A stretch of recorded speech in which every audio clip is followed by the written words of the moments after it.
আসসালামু আলাইকুম। আজকে আমরা দেখব কী করে লাউ শাক দিয়ে আলু দিয়ে ভাজি করতে হয়। আলু দিয়ে লাউ শাক ভাজি খেতে অনেক মজার। দেখুন, আমি যে লাউ শাকটা ভালো করে ধুয়ে নিয়েছি, পেঁয়াজ রসুন কেটে নিয়েছি, আলু আলাদা করে কেটে ধুয়ে নিয়েছি, মরিচ কেটে নিয়েছি।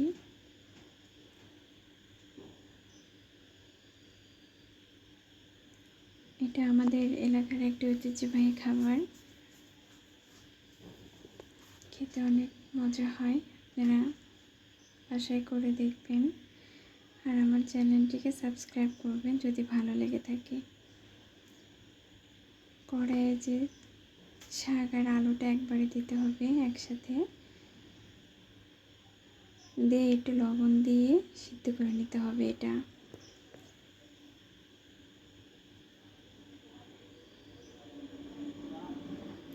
ইচ্ছে করলে আপনারা এটার মধ্যে শীতের সবজি লাউ সিমটাও অ্যাড করতে পারেন।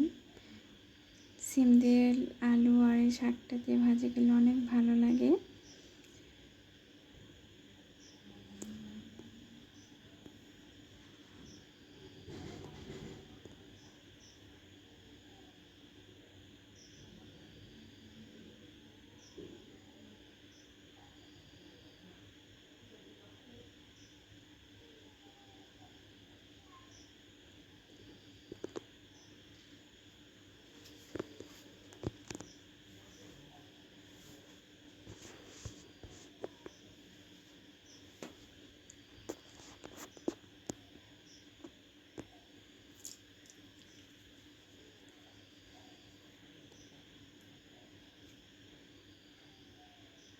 এটা সিদ্ধ হওয়া পর্যন্ত অপেক্ষা করব। ভালো করে সিদ্ধ হতে হবে যাতে ডাঁটাটা শক্ত শক্ত না থাকে।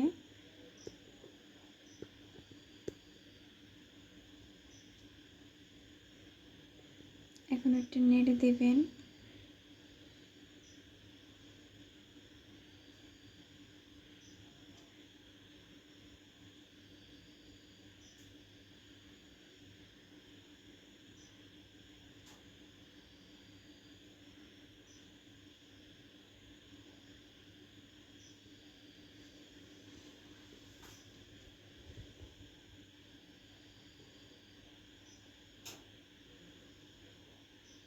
গ্রাম বাংলার এমন অনেক ছোট ছোট রান্না আছে যেগুলো আমরা এখনও জানি না, অনেক এলাকার মানুষও জানে না, কিন্তু খেতে অনেক মজা হয়, সুস্বাদু হয়।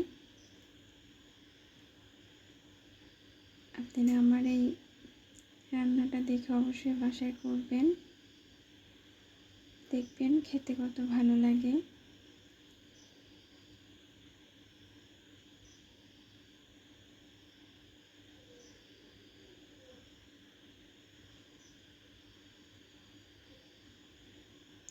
দেখুন, প্রায় সিদ্ধ হয়ে গেছে।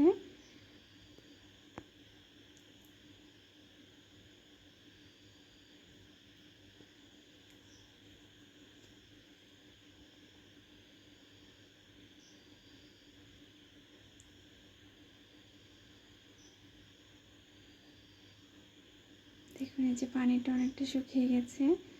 আমি এখন এটা নামিয়ে নেব। এই যে দেখুন, নামিয়ে নিয়েছি। এখন একটু হাত দিয়ে দেখে নেবেন যে ডাঁটাগুলো শক্ত আছে কিনা। দেখুন, এই যে আমি আপনাদের দেখিয়ে দিচ্ছি হাত দিয়ে। ডাঁটাও শক্ত নেই এবং আলুগুলো সুন্দর সিদ্ধ হয়ে গেছে।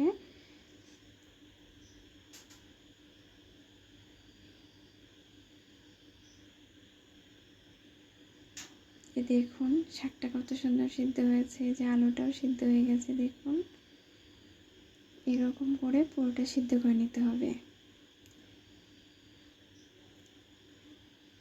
এখন এই যে পেঁয়াজ রসুন মরিচ দিয়ে তেলে দিব।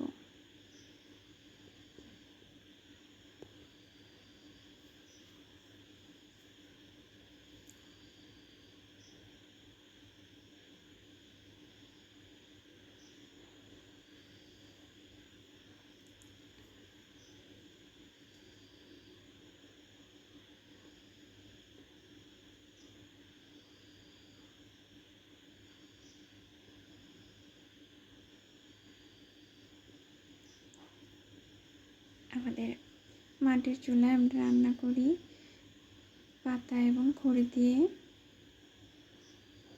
তাই এত দ্রুত জ্বলে।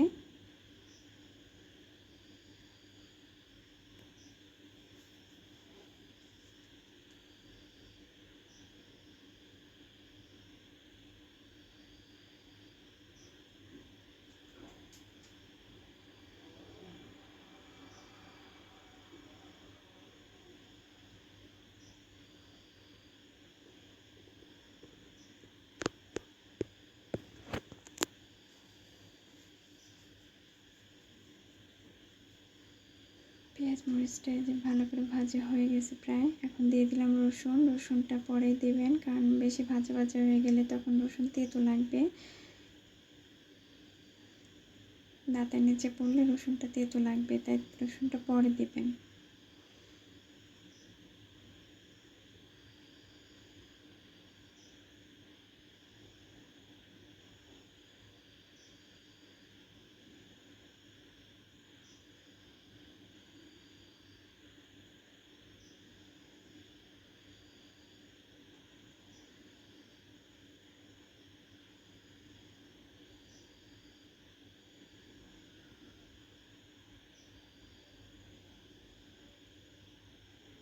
দেখুন প্রায় ভাজা ভাজা হয়ে গেছে। এখন শাকটা দিয়ে দেব, দিয়ে আরও কিছুক্ষণ ভাজি করে নেব, তাই হয়ে যাবে।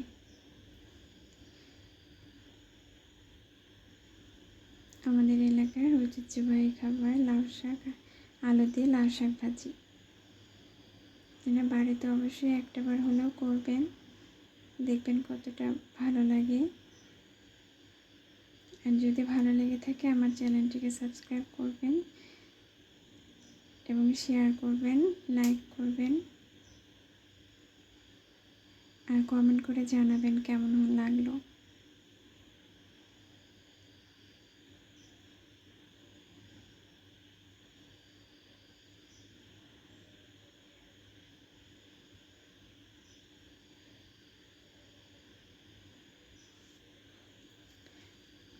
আর কিছুক্ষণ ভাজা ভাজা করে তারপরে আমাদের এটা নামিয়ে নিতে হবে, কারণ আমরা সবাই জানি শাক যদি বেশি ভাজা হয় তাহলে সেটা তামা তামা লাগে, খেতে বেশি ভালো লাগে না।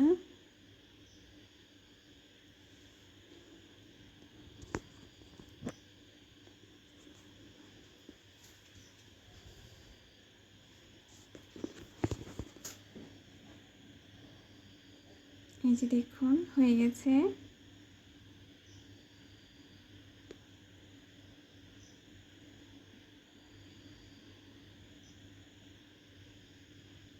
ভালো লাগলে অবশ্যই আমার চ্যানেলটিকে সাবস্ক্রাইব করবেন। আসসালামু আলাইকুম।